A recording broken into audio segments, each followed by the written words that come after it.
ਜਿਹੜੀਆਂ ਜਨਾਨੀਆਂ ਆਪਣੇ ਬੰਦਿਆਂ ਨਾਲ ਲੜਦੀਆਂ ਨੇ ਅੱਜ ਉਹ ਮੇਰੀ ਗੱਲ ਜ਼ਰਾ ਗੌਰ ਦੇ ਨਾਲ ਸੁਣਨ।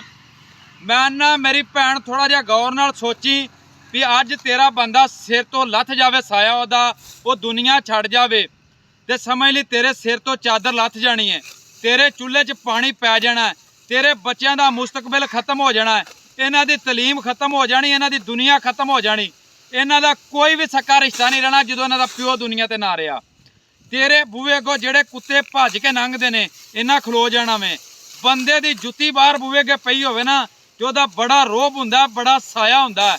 ਉਸ ਔਰਤ ਵੱਲ ਕੋਈ ਕੁੱਤਾ ਬਿੱਲਾ ਅੱਖ ਚੁੱਕ ਕੇ ਨਹੀਂ ਵੇਂਦਾ। ਜੇ ਬੰਦਾ ਸਿਰ ਤੇ ਨਾ ਹੋਵੇ ਤੇ ਲੋਕ ਲੱਖਾਂ ਗੱਲਾਂ ਕਰਦੇ ਨੇ। ਅੱਗੇ ਇੱਕ ਦਿਨ ਇੱਕ ਬੰਦਾ ਸੀ ਤੇ ਉਹ ਜਨਾਨੀ ਨਾਲ ਲੜ ਕੇ ਤੇ ਮਰ ਗਿਆ, ਖੁਦਕੁਸ਼ੀ ਕਰ ਲਈ। ਮੈਨੂੰ ਉਹ ਤੇ ਦੁਨੀਆ ਛੱਡ ਗਿਆ।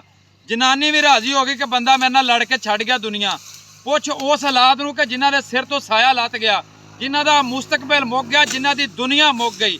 ਪਤਾ ਤੇ ਉਹਨਾਂ ਨੂੰ ਹੈ ਜਿਨ੍ਹਾਂ ਦੇ ਪਿਓ ਸਿਰ ਤੇ ਨਹੀਂ ਹੁੰਦੇ, ਯਤੀਮੀ ਕੱਟ ਕੇ ਵੱਡੇ ਹੁੰਦੇ ਨੇ ਕਿ ਕਿੰਨੀਆਂ ਗੱਲਾਂ ਸੁਣਨੀਆਂ ਪੈਂਦੀਆਂ ਨੇ। ਪਰ ਜਨਾਨੀਆਂ ਬੰਦਿਆਂ ਨਾਲ ਹਮੇਸ਼ਾ ਲੜਦੀਆਂ ਰਹਿੰਦੀਆਂ ਨੇ। ਮੈਂ ਉਹਨਾਂ ਜਨਾਨੀਆਂ ਨੂੰ ਕਹਿਣਾ ਚਾਹੁੰਦਾ ਜ਼ਰਾ ਜਿਨ੍ਹਾਂ ਦੇ ਕੋਨੀ ਦੁਨੀਆ ਤੇ ਉਹਨਾਂ ਦਾ ਸੋਚੋ। ਤੁਸੀਂ ਆਪਣੇ ਬੰਦੇ ਨੂੰ ਆਪਣਾ ਸਿਰ ਦਾ ਤਾਜ ਬਣਾਓ, ਬਾਦਸ਼ਾਹ ਬਣਾਓ। ਤੁਹਾਨੂੰ ਤੁਹਾਡਾ ਬੰਦਾ ਆਪਣੀ ਮਲਕਾ ਬਣਾ ਕੇ ਰੱਖੇਗਾ। ਤੁਹਾਡੀ ਇੱਜ਼ਤ ਹੀ ਤੁਹਾਡੇ ਖਾਮਦ ਦੇ ਨਾਲ ਹੈ।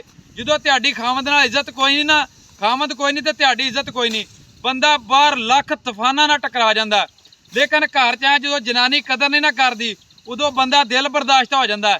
ਮੈਂ ਨਾ ਬੰਦਾ ਤੇ ਸਮਝ ਲਓ ਬਣਿਆ ਜਨਾਨੀ ਵਾਸਤੇ ਨੌਕਰ ਹੈ। ਸਾਰਾ ਦਿਨ ਬਾਹਰੋਂ ਕਰਕੇ ਕਮਾ ਕੇ ਆਣ ਕੇ ਤੇ ਜਨਾਨੀ ਨੂੰ ਦਿੰਦਾ ਵੇ। ਪਰ ਜਨਾਨੀ ਜਦੋਂ ਕਦਰ ਨਹੀਂ ਕਰਦੀ ਉਦੋਂ ਬੰਦਾ ਅੰਦਰੋਂ ਟੁੱਟ ਜਾਂਦਾ, ਬੰਦਾ ਮਰ ਜਾਂਦਾ। ਬੰਦਾ ਹਰ ਸ਼ੈ ਨਾਲ ਲੜ ਸਕਦਾ ਲੇਕਿਨ ਆਪਣੀ ਜਨਾਨੀ ਨਾਲ ਕਦੇ ਵੀ ਨਹੀਂ ਲੜ ਸਕਦਾ।